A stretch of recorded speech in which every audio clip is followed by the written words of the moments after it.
Mashamba West Mine in the copper mines of the Congo, Katanga Copper Crescent.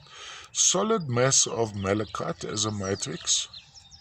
And sitting on top of that would be at least 2 generations of malachite growth. You have almost the fairy effect, or the thin needles compacting together into what appears to be botryoids.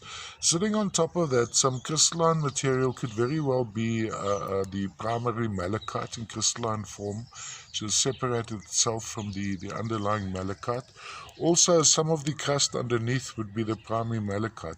Now note, from a color point of view, this is a pretty accurate indication of the color, because what often happens, it overexposes and it looks black. It's actually a lovely dark intense green.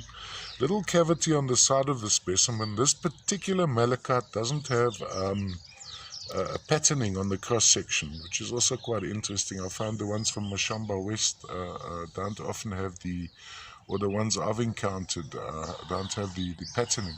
Now this material sitting over here, I strongly suspect that we're looking at some cuprite crystals. Of course, Mashamba known for the famous red cuprites. So if I mention cuprite in the description, you'll find that under bright lighting they would be red, gem see-through, almost a ruby red. Or also a possibility is native copper on that. And the white dusting, of course, would be some chrysocolla, quite typically associated with this material. Just give it another zoom in and have a look at this angle.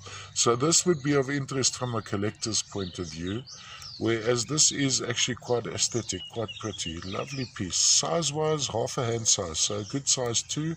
Rather heavy because it's a solid malachite.